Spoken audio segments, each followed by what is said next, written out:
जहां विजया लक्ष्मी जी को आप चुनाव जिताएंगे, वैसे ही मोदी जी का कमल दिल्ली में खिलने का।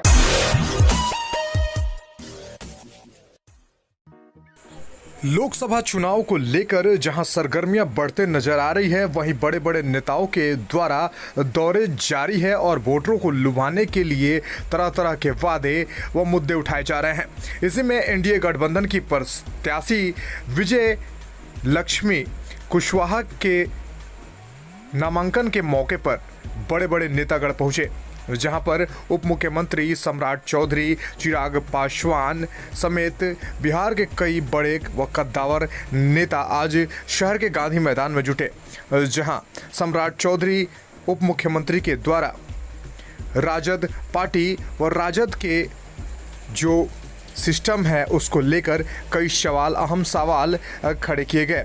साथ ही साथ उन्होंने बताया कि किस तरह से राजद के जो लालू प्रसाद यादव हैं, उनके बेटे के द्वारा पानी ढोया जाता था और क्रिकेट नहीं खेल पाने के कारण उन्हें उप मुख्यमंत्री नीतीश कुमार के द्वारा बना दिया गया।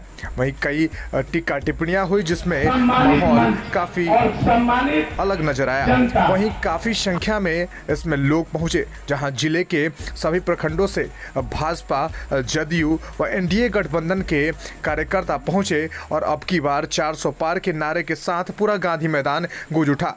वहीं इसके बाद सियासी कयास लगाए जा रहे हैं कि आज के इस नामांकन रैली के बाद से एनडीए गठबंधन के वोटों की बढ़ोतरी होगी और एनडीए प्रत्याशी विजय लक्ष्मी कुशवाहा विजयी होंगी। आज एनडीए प्रत्याशी श्रीमती विजया लक्ष्मी जी के नामांकन समारोह में इस मंच का अध्यक्षता कर रहे अध्यक्ष जी, इस मंच पर उपस्थित आपके चहेती उम्मीदवार और एनडीए की प्रत्याशी श्रीमती विजया लक्ष्मी जी,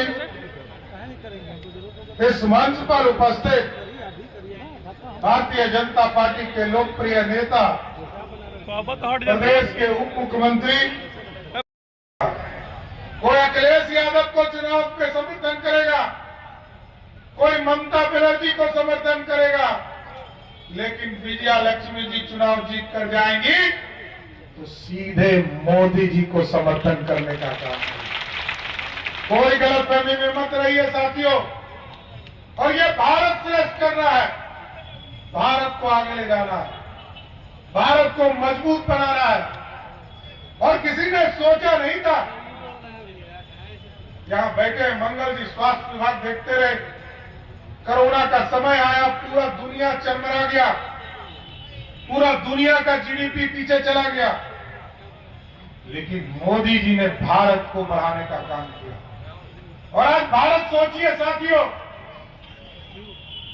जिस अंग्रेज ने हम पे हुकूमत किया, उस अंग्रेज को हराकर हम 12वें स्थान पर आर्थिक व्यवस्था में खड़ा थे। पैसा नहीं था, दुनिया हमको चौथा वर्ल्ड कहता था, चौथी दुनिया कहता था, इतना गरीब थे हम।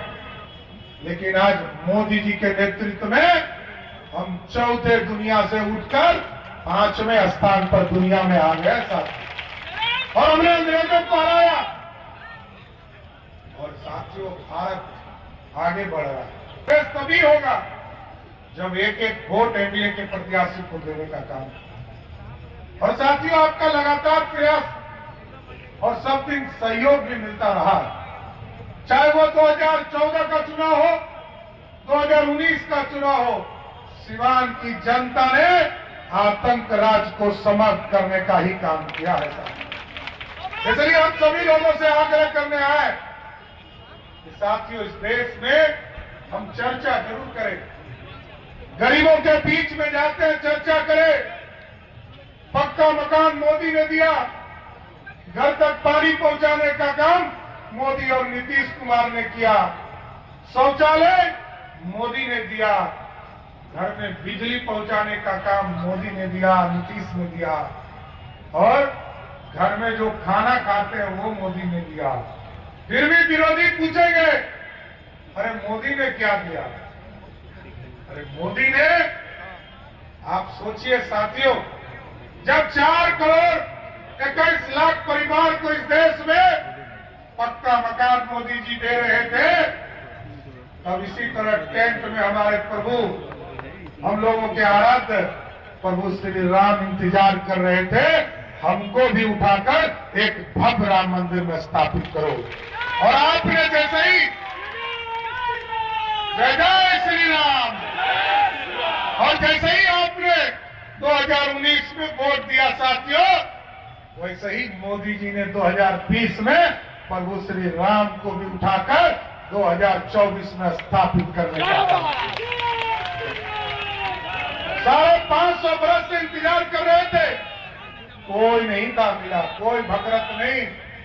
कांग्रेस पार्टी के लोग, राजद के लोग और इस देश में जो घमंडिया गठबंधन के लोग हैं, वो सिर्फ ये कह रहे थे कि भगवान राम तो काल्पनिक है, लेकिन साथियों हमको तय करना है कि आज देश में पूरी तरह व्यवस्था खड़ा करना है। और आपने देखा किस तरह मोदी जी ने भारत के बच्चे को सेफ पैसेज देकर भारत लाया, क्योंकि आपने एक मजबूत सरकार बनाया। और जब मजबूत सरकार बनाया, उसका उदाहरण है साथियों, जब यूक्रेन और रसिया का लड़ाई हो रहा था, पूरे देश के लोग कह रहे थे हमारे बच्चे फंस गए, लाखों बच्चे फंस गए। मोदी जी ने फोन किया पुतिन जी को, युद्ध रोको। और आपको जानकर आश्चर्य होगा, मोदी जी ने फोन किया और 48 घंटे के लिए युद्ध रुक गया। और जैसे ही युद्ध रुका, पुतिन ने फोन करके मोदी जी को पूछा कि आपके बच्चे का पहचान क्या होगा, भारत के बच्चे कैसे लौटेंगे। मोदी जी ने कहा जिसके हाथ में तिरंगा होगा वही भारत का बच्चा होगा।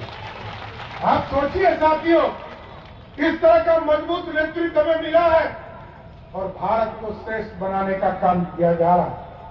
लेकिन कुछ लोग यहां बैठे हैं, जब चुनाव आएगा तो उनका संविधान खतरे में आ जाता है, उनको आरक्षण याद आ जाता है। 15 साल तक लालू प्रसाद जी बिहार के मुख्यमंत्री रहे, बिहार में जंगल राज स्थापित हो गया साथियों, लेकिन एक व्यक्ति को भी आरक्षण नहीं मिला। कोई एक व्यक्ति बताइए, चाहे वो अति पिछड़ा हो, दलित हो, स्वर्ण समाज के लोग हो, किसी को आरक्षण नहीं मिला। आरक्षण किसको मिला? कहा मेरी पत्नी राबड़ी देवी है, इसको बिहार का मुख्यमंत्री बना दो। जनता ने बना दिया। 2010 के बाद लालू जी ने कहा अब मेरा बेटा क्रिकेट नहीं खेल पाया, पानी ढो रहा था और पानी ढोते ढोते थक गया, अब इसको उठाकर बिहार का उप मुख्यमंत्री बना दो। और फिर इसी तरह दूसरे बेटा, जिसने सारण की ही बेटी को अपने घर से अत्याचार करके बाहर कर दिया, लालू जी ने कहा इस बेटे को भी मंत्री बना दो। और आजकल क्या चल रहा है, लालू जी की 2 बेटी चुनाव लड़ रही है। लालू जी की एक बेटी जब 2014 में रामकृपाल यादव जी ने चुनाव हरा दिया, तो लालू जी ने आरक्षण देकर उसको राज्यसभा का एमपी बना दिया। और आजकल एक टूरिस्ट बेटी आई है। जब देश बिहार में जंगल राज था, तो बिहार के लोगों को पलायन करना ही था। लालू जी के बेटा बेटी भी पलायन कर गए थे। आज मोदी और नीतीश की जोड़ी स्थापित है, तो उनकी बेटी भी यहाँ विजया लक्ष्मी जी को आप चुनाव जिताएंगे, वैसे ही मोदी जी का कमल दिल्ली में खिलने का काम करेगा। तो जिताइएगा ना, पक्का ना, कोई कंफ्यूजन नहीं ना है। तो हम एक माला आप लोगों की तरफ से पहना दे विजय लक्ष्मी जी को। अभी नॉमिनेशन करने जा रही है, एक एक हो गया, नॉमिनेशन हो गया, तो एक एक वोट आप लोग का पड़ेगा ना, पक्का ना। बोलिए जय।